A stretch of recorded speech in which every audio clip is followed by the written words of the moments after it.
అంటే 63 సంవత్సరాల ఆంధ్రప్రదేశ్ చరిత్రలో 2,63,000 కోట్లు అప్పు ఉంటే ఈ 6 లక్షల 5 లక్షల 10 దగ్గర 11 లక్షల కోట్లు రాబోయే ప్రభుత్వానికి it be very very difficult time. Andhra Pradesh రాష్ట్ర రెవెన్యూ ఎంత అడగండి మీరు. ఆ బొగ్గన రాగేంద్ర ఇండియాలో highest rate of petrol and diesel, ఇండియాలో హైయెస్ట్ రేట్ ఆఫ్ లిక్కర్, 8 సార్లు కరెంట్ బిల్లు పెంచి, బస్ ఛార్జీలు పెంచి, అంటే ఒక మనిషి ఇంట్లో కూర్చుంటే వాడి ఇంటి పన్ను కూడా పెంచారు. లిక్కర్ తాగితే liquor is the highest rate in the country. ఇంతకంటే కాస్ట్లీ లిక్కర్ కానీ పెట్రోల్ కానీ ఎక్కడ లేదు ఇండియాలో. దీన్ని మీరు గాడిలో పెట్టాలంటే మీకు ప్రాబ్లం తెలిస్తే తర్వాత ఆన్సర్ చెప్పొచ్చండి. వాళ్ళు సొంతంగా అధికారంలోకి వస్తారని చంద్రబాబు నాయుడు గారు తెలుసు, టీడీపీ జనసేన అధికారంలోకి వస్తారని తెలిసినప్పటికీ కూడా కేంద్ర ప్రభుత్వం హెల్ప్ లేకుండా ఈ రాష్ట్రాన్ని నడపలేరండి. ఈ రాష్ట్రంలో ఎవరైనా పెట్టుబడి పెట్టడానికి ముందుకు వచ్చే అవకాశం, ఒక పొలిటికల్ పార్టీకి సంబంధించిన మనిషినో, ఒక క్యాస్ట్కి సంబంధించిన మనిషినో చెప్పి ఒక 10,000 కోట్ల రూపాయల ఇన్వెస్ట్మెంట్ తరివేస్తే పక్క రాష్ట్రానికి 2,60,000 కోట్లు ఉన్న అప్పుని 11 లక్షల కోట్లు తీసుకెళ్ళి అందులో 1,00,000 కోట్ల అమరావతికి 30,000 పొలం పెడతా పెద్ద ఇష్యూ అండి. మీరు అందరినీ ముష్టోల కింద ఉంచుతున్నారు తప్ప వాళ్ళ గ్రోత్ ఇంజిన్స్ కింద చూడట్లేదు కదా. డెవలప్మెంట్ ఏంటి, ఏ రూపం డెవలప్మెంట్ కాదు, ఫస్ట్ ఆరోగ్యం బాగుండాలి, స్కిల్ ఉండాలి. ఆ రెండింటి మీద ఈ ప్రభుత్వం కాన్సన్ట్రేట్ చేయలేదండి. ఈ ముష్టి కార్యక్రమం అనేది ఎన్ని రోజులు ఫేస్ అవుట్ చేస్తామని మీరు కూడా, మీలాంటి ఎమినెంట్ జర్నలిస్ట్ కూడా పొలిటికల్ పార్టీని అడగాలి. పవర్టీ లైన్ నుంచి బయటకు రావాలి కదండి. ఎప్పుడు పవర్టీ లైన్లో ఉంటే నువ్వు ఫెయిల్యూర్ కింద లెక్క కదా.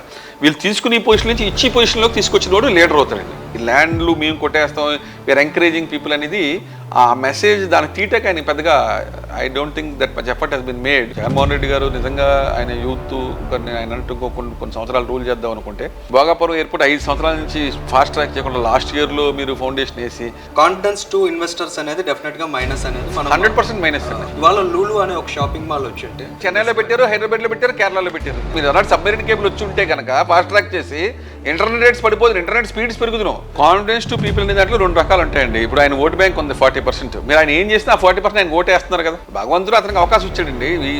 God felt that is the suitable person to rule Andhra Pradesh. దాన్ని అవకాశాన్ని చదువుకునే ఉంచలేదు కదా. మనం ఏమీ క్రిటిసైజ్ జరిగిందే చెప్తున్నాం తప్ప ద బ్యాడ్ క్వాలిటీ లిక్కర్ని ఆంధ్రప్రదేశ్కి నిజంగా ఫీల్ ఉన్న చీఫ్ మినిస్టర్ అయితే మీరైతే ఎలా చేస్తారండి? పూర్తిగా 5 స్టార్ హోటల్లో తప్ప మిగతా అన్నింటిలో బ్యాన్ చేస్తారా? చేయలేదు కదా.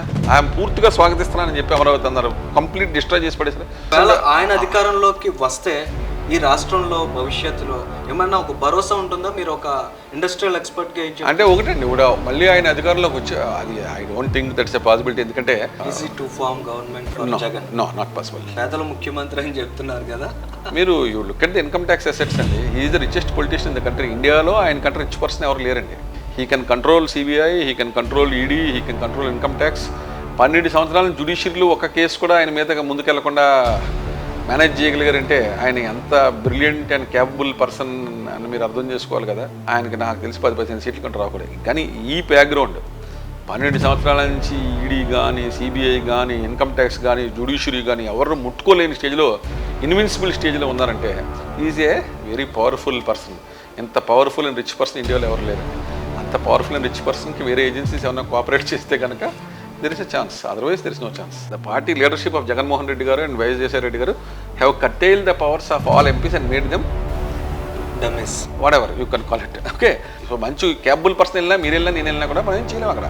ఆ పార్టీ అటువంటిది. వైసీపీ నుంచి ఉన్న ఎమ్మెల్యేలందరినీ కీలు బొమ్మలుగా మార్చారనేటువంటి మీరు అడగవలసిన క్వశ్చన్, విశాఖపట్నంలో 25 లక్షల మంది సిటీలో వైఎస్ఆర్సీపీకి విశాఖపట్నంలో ఉండే ఒక క్యాండిడేట్ దొరకలేదని ఎంపీకి నుంచో పెడతాకే. Is that not insulting the public of Visakhapatnam? And you want Vizag people to vote for people who come from neighboring districts? పోనీ ఆవిడేమన్నా ఒక సూపర్ అచీవరు, గతంలో ఒక పెద్ద క్యాబినెట్ మినిస్టర్ చేసి ఒక పెద్ద అవార్డ్స్ పొంది అవుట్ స్టాండింగ్ పర్ఫార్మెన్స్ చేసి ఒక జిల్లాని మార్చేసినట్టు ఫ్యూచర్ ఫార్వర్డ్ లుకింగ్ లీడరా అంటే మరి answer international agencies, international investments తీసుకొస్తే విశాఖపట్నం ట్రాన్స్ఫర్ అవుతుంది. కానీ ఇక్కడ ఏదో 2,000-3,000 పెంచి, లేకపోతే ఇక్కడ లోకల్గా ఒక ట్రైన్ వేసి బస్ ట్రైన్ ఇక్కడ ఆపించి ఒక కొత్తగా ఫ్లైట్ తెస్తే కాదు. We need global thinking to transform this city. How can this city grow? At least ఆ అవుట్లుక్ ఉంది దీనికి. భరత్కి మిగతా పొలిటీషియన్స్ కంపేర్ చేస్తే అవుట్లుక్ ఉంది. Because he studied in US and he has an outlook. I think there's a chance for the city if the chief minister empowers him.